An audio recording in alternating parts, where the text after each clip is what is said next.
Welcome to all. तो आज हम स्पर्मेटोजेनेसिस से ही कंटिन्यू करेंगे। आज हम पढ़ेंगे कि स्पर्मेटोजेनेसिस की प्रोसेस में कौन कौन से हार्मोन जो हैं वो इन्वॉल्व होते हैं। तो मेल्स में पुबर्टी पर जब पुबर्टी टाइम होता है, जो हाइपोथैलेमस होता है, ये ब्रेन का ही एक पार्ट होता है। ब्रेन में एक स्मॉल रीजन होता है जिसको हाइपोथैलेमस बोलते हैं। तो हाइपोथैलेमस जो है वो एक हार्मोन रिलीज करता है। उस हार्मोन का नाम है gonadotrophin releasing hormone, GN, gonadotrophin, R से रिलीजिंग, H से hormone. Gonadotrophin releasing hormone release करता है। हाइपोथैलेमस जो है वो गोनेडोट्रोफिन रिलीजिंग हार्मोन को रिलीज करता है। और ये हार्मोन जो होता है, इसका क्या फंक्शन होता है? ये हार्मोन जो है एंटीरियर पिट्यूटरी ग्लैंड्स को, जो एंटीरियर पिट्यूटरी ग्लैंड्स है, ये भी ब्रेन में ही होती है और हाइपोथैलेमस के पास ही होती है। तो जो ये रिलीजिंग हार्मोन है, गोनेडोट्रोफिन रिलीजिंग हार्मोन जो है वो एंटीरियर पिट्यूटरी को स्टिमुलेट करता है। मीन्स कि उसको मैसेज देता है कि वो अपने जो हार्मोन है उनको सिक्रीट करे। तो जो एंटीरियर पिट्यूटरी ग्लैंड होती है वो जब स्टिमुलेट हो जाती है तो वो दो हार्मोन बनाती है। दो जो है 2 गोनेडोट्रोफिन हार्मोन्स बनाती है। क्लियर? उन हार्मोन्स के नाम हैं, first one is FSH। FSH की जो फुल फॉर्म है फॉलिकल स्टिमुलेटिंग हार्मोन। और जो दूसरा हार्मोन है उसका नाम है ल्यूटिनाइजिंग हार्मोन। तो एंटीरियर पिट्यूटरी जो है इन दोनों हार्मोन्स को सिक्रीट करती है और इनके जो है अलग अलग फंक्शंस हैं। ये जो LH है, ल्यूटिनाइजिंग हार्मोन जो है, ये वर्क करता है। ये किस पे वर्क करता है? ये लेडिग्स सेल्स पे असर डालता है, स्टिमुलेट करता है। जो लेडिग्स सेल है उसके बारे में हम पढ़ चुके हैं। जो लेडिग्स सेल होते हैं, सेमिनिफेरस ट्यूब्यूल्स के बाहर आउटसाइड जो है इंटरस्टिशियल स्पेस होता है। इंटरस्टिशियल स्पेस के अंदर इंटरस्टिशियल सेल होते हैं जिनको लेडिग्स सेल भी बोलते हैं और वो एंड्रोजन को सिक्रीट करते हैं। एंड्रोजन जो है वो टेस्टिकुलर हार्मोन्स होते हैं, ठीक है, जैसे कि टेस्टोस्टेरोन हार्मोन जो हो गया वो मेन हार्मोन है एंड्रोजन का। तो जो ल्यूटिनाइजिंग हार्मोन है वो लेडिग्स सेल्स पे असर डालता है ताकि वो अच्छे से एंड्रोजन को प्रोड्यूस करे।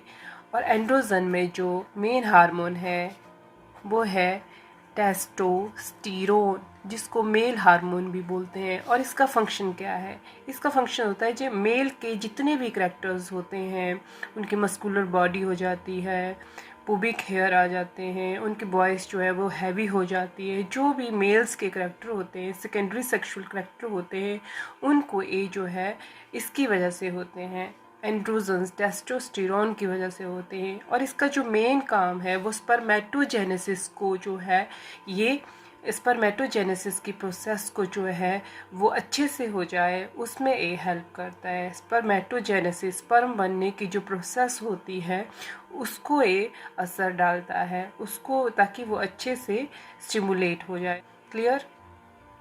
और जो FSH हार्मोन है, फॉलिकल स्टिमुलेटिंग हार्मोन, वो स्टिमुलेट करता है सर्टोली सेल्स को। सर्टोली सेल्स क्या होते हैं ये भी आपको पता है, सेमिनिफेरस ट्यूब्यूल्स के अंदर ही सर्टोली सेल्स भी होते हैं। तो जो सर्टोली सेल्स होते हैं, FSH जो है उसमें कुछ ऐसे फैक्टर सिक्रीट करवाता है। ऐसे सर्टोली सेल्स कुछ ऐसे फैक्टर सिक्रीट करता है जो स्पर्मियोजेनेसिस में हेल्प करते हैं। स्पर्मियोजेनेसिस क्या होती है?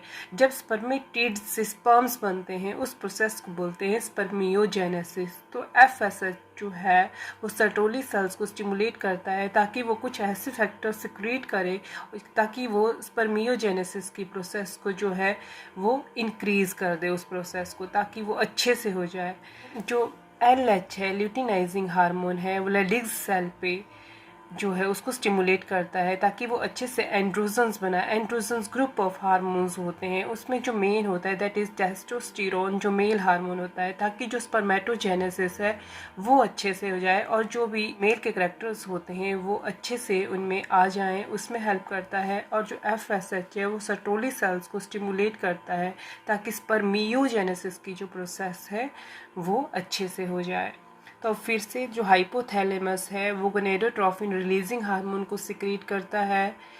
ये जो हार्मोन है एंटीरियर पिट्यूटरी को स्टिमुलेट करती है ओनली, ताकि वो अपने हार्मोन्स को सिक्रीट करें। इंटीरियर पिट्यूटरी जो है दो हार्मोन सिक्रीट करती है, LH luteinizing hormone and FSH follicle stimulating hormone, और इनके अलग अलग फंक्शंस हैं।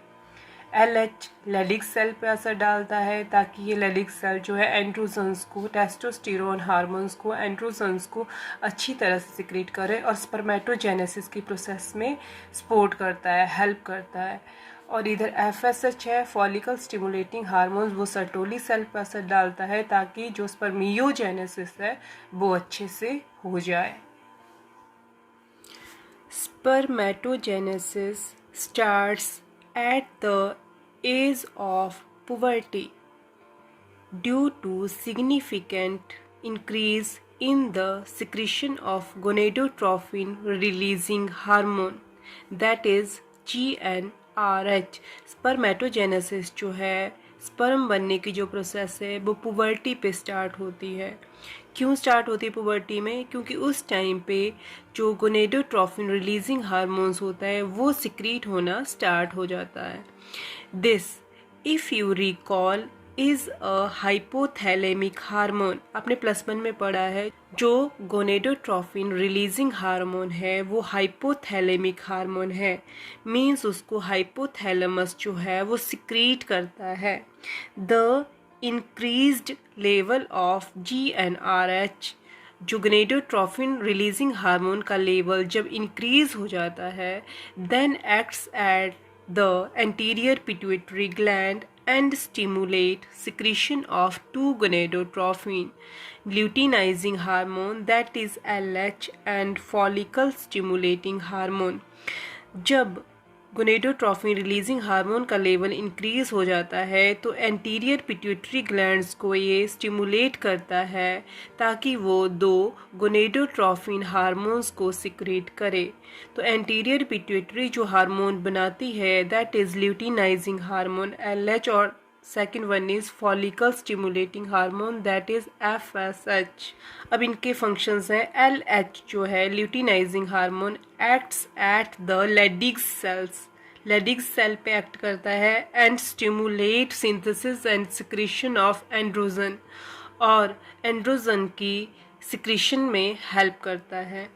Androgens in turn stimulate the process of spermatogenesis, और जो एंड्रोजन्स जो हार्मोन्स रिलीज होते हैं वो स्पर्मेटोजेनेसिस की प्रोसेस को जो है स्टिमुलेट करते हैं।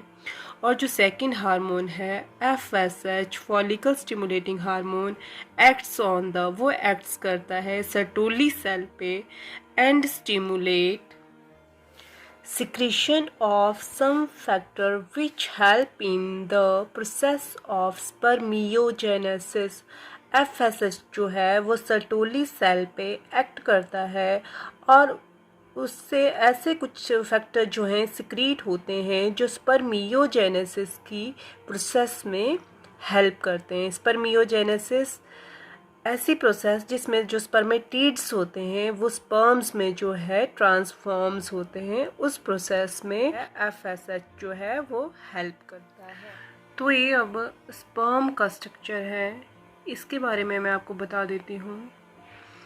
जो स्पर्म का स्ट्रक्चर है वो 4 रीजन्स में जो है वो डिवाइड किया गया है। तो ये जो रीज़न होता है इसको बोलते हैं हेड, यहाँ तक ये पूरा रीज़न जो है हेड। जो सेकंड है नेक है, नेक बहुत ही स्मॉल रीज़न होता है, सिर्फ ए वाला पार्ट आता है इसमें, ये नेक है। उसके बाद ए वाला पार्ट है, इसको बोलते हैं मिडल पीस, और उसके बाद जो ए वाला पार्ट है इसको बोलते हैं टेल। तो फर्स्ट जो पार्ट है दैट इज़ हेड, ठीक है। और ये यहाँ पे देखो ये पूरा का पूरा जो स्पर्म होता है, पूरा स्पर्म जो है एक मेम्ब्रेन से कवर होता है, प्लाज्मा मेम्ब्रेन से कवर होता है, और पूरा सरफेस जो है स्पर्म का बाहर से वो प्लाज्मा मेम्ब्रेन से एंटायरली कवर होता है। उसके बाद हम देखेंगे हेड में। हेड के ऊपर एक कैप लाइक स्ट्रक्चर होता है, इसको एक्रोजोम बोलते हैं, एक्रोजोम। और जिस टाइम एग से फर्टिलाइजेशन होती है, मतलब स्पर्म जैसे एग से मिलता है, तो सबसे पहले जो एक्रोजोम रीजन होता है वही एग के अंदर पेनिट्रेट होता है, अंदर जाता है, फर्टिलाइजेशन में हेल्प करता है। एक्रोजोम के अंदर एंजाइम भरे हुए होते हैं, हाइड्रोलिटिक एंजाइम होते हैं, जो फर्टिलाइजेशन में जो है हेल्प करते हैं। और जो एक्रोजोम है वो किस ऑर्गेनली से बना होता है? ये गोल्जी कॉम्प्लेक्स से बना होता है। जो एक्रोजोम है ये गोल्जी कॉम्प्लेक्स से बना हुआ होता है। और हेड के अंदर यहाँ पे न्यूक्लियस होता है, हैप्लॉइड इलोंगेटेड न्यूक्लियस होता है, न्यूक्लियस कंटेनिंग क्रोमोसोमल मटेरियल, जिसमें क्रोमोसोमल मटेरियल होता है। तो ये जो रीज़न है ये हो गया हेड। उसके बाद जो सेकंड पार्ट है नेक। नेक बहुत ही स्मॉल पार्ट होता है और इसमें 2 सेंट्रियोल होते हैं, 2 सेंट्रियोल होते हैं यहाँ पे। और उसके बाद है मिडल पीस। मिडल पीस जो रीजन होता है इसमें बहुत सारे माइटोकॉन्ड्रिया होते हैं। जैसे कि आपको पता है माइटोकॉन्ड्रिया को पावर हाउस भी बोलते हैं, power house of the cell भी बोलते हैं। तो ये इसका काम क्या होता है, ये स्पर्म्स को एनर्जी प्रोवाइड करता है उसकी मोटिलिटी के लिए, ताकि वो अच्छे से मूव कर सके, उसकी मूवमेंट में हेल्प करने के लिए। तो स्पर्म को जो एनर्जी है वो यहाँ से मिलती है, क्योंकि यहाँ पे जो है वो माइटोकॉन्ड्रिया होते हैं बहुत सारे, जो इसको एनर्जी देते हैं मूवमेंट के लिए, मोटिलिटी के लिए, स्विमिंग के लिए। उसके बाद ए वाला जो रीज़न है ये टेल है, जो उसको मूवमेंट में हेल्प करता है। टेल की वजह से जो स्पर्म है वो बहुत तेज़ी से मूव करता है। अब हम इसके बारे में पढ़ेंगे। Let us examine the structure of a sperm. हम स्पर्म के स्ट्रक्चर को अब देखते हैं। It is a microscopic structure. ये एक माइक्रोस्कोपिक स्ट्रक्चर है जिसको हम माइक्रोस्कोप से देख सकते हैं। कंपोज्ड ऑफ ये बना होता है हेड, नेक, एक इसमें मिडल पीस होता है एंड एक इसमें टेल होती है, जो कि हमने अभी पढ़ लिया। Plasma membrane envelope the whole body of sperm. Sperm की पूरी बॉडी को प्लाज्मा मेम्ब्रेन जो है उसने कवर किया होता है। The sperm head contains an elongated haploid nucleus. Sperm के हेड में एक जो है हैप्लॉइड इलोंगेटेड न्यूक्लियस होता है। The anterior portion of which is covered by a cap like structure acrosome. तो उसके जो ऊपर, हेड के ऊपर जो एंटीरियर पोर्शन होता है वो एक कैप लाइक स्ट्रक्चर से कवर होता है, जिसको एक्रोजोम बोलते हैं। The acrosome is filled with enzyme that help fertilisation of the ovum. Acrosome के अंदर एंजाइम फिल होते हैं, हाइड्रोलिटिक एंजाइम होते हैं, जो उसको ओवम के साथ फर्टिलाइजेशन में हेल्प करते हैं।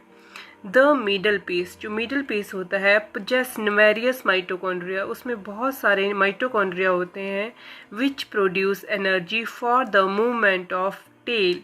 जो टेल को मूव करने के लिए एनर्जी प्रोड्यूस करते हैं, उसको एनर्जी देते हैं। That facilitate sperm motility. अगर टेल को एनर्जी मिलेगी तो स्पर्म की मोटिलिटी तेज हो जाएगी।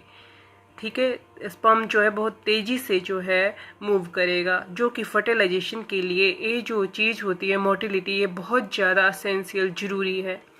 The human male ejaculate about 200 to 300 million sperms during a course of which for। तो इसका मतलब है कि वन टाइम में जो ह्यूमन मेल है वो 200 से लेके 300 मिलियन स्पर्म जो है इजैकुलेट करता है एक टाइम में।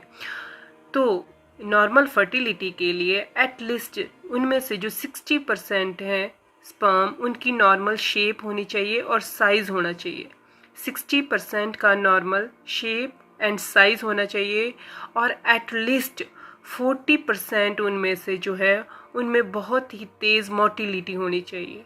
विगोरस मोटिलिटी होनी चाहिए, 60% जो है उनकी नॉर्मल शेप और साइज़ होनी चाहिए, और उनमें से जो 40% है उनमें बहुत ज़्यादा मोटिलिटी होनी चाहिए, तभी जो है फर्टिलाइजेशन हो सकती है।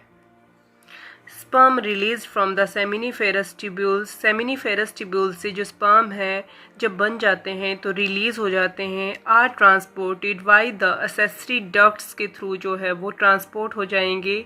Secretion of epididymis, vasa deferentia, seminal vesicle and prostate are essential for maturation and motility of sperms. Epididymis, vasa deferentia, seminal vesicle जो ग्लैंड होती है और जो प्रोस्टेट ग्लैंड्स होती हैं, जो भी ये सिक्रीट करती हैं, वो भी बहुत ज़्यादा ज़रूरी होता है स्पर्म को मैचुरेशन के लिए एंड उसकी मोटिलिटी के लिए। The seminal plasma along with the sperm और उसके साथ साथ सेमिनल प्लाज्मा जो ग्लैंड सिक्रीट करती है कई तरह के मटेरियल जो हमने पढ़ लिया था, उसको इकट्ठे जो है वो कंस्टिट्यूट करती है, उसको इकट्ठे बोलते हैं semen. The functions of male sex accessory ducts and glands are maintained by the testicular hormones, that is androgen। तो मेल सेक्स एक्सेसरी डक्ट के जो भी काम होते हैं और ग्लैंड्स के जो भी काम होते हैं उसको मेंटेन करता है। कौन मेंटेन करता है उसको? टेस्टिकुलर हार्मोन्स, जो हार्मोन टेस्टिस बनाती है। वो कौन से हार्मोन होते हैं? एंड्रोजन, और उसमें जो मेल हार्मोन है दैट इज़ टेस्टोस्टेरोन। तो अभी हमने स्पर्मेटोजेनेसिस को बिल्कुल अच्छी तरह से कंप्लीट कर लिया। इसमें आपको जो भी डायग्राम्स हैं वो सारी अच्छे से आनी चाहिए, उनको ड्रॉ करके देख लेना और इसको रिवाइज़ कर लेना अच्छे से, और लाइक, शेयर और सब्सक्राइब ज़रूर करें। Thank you.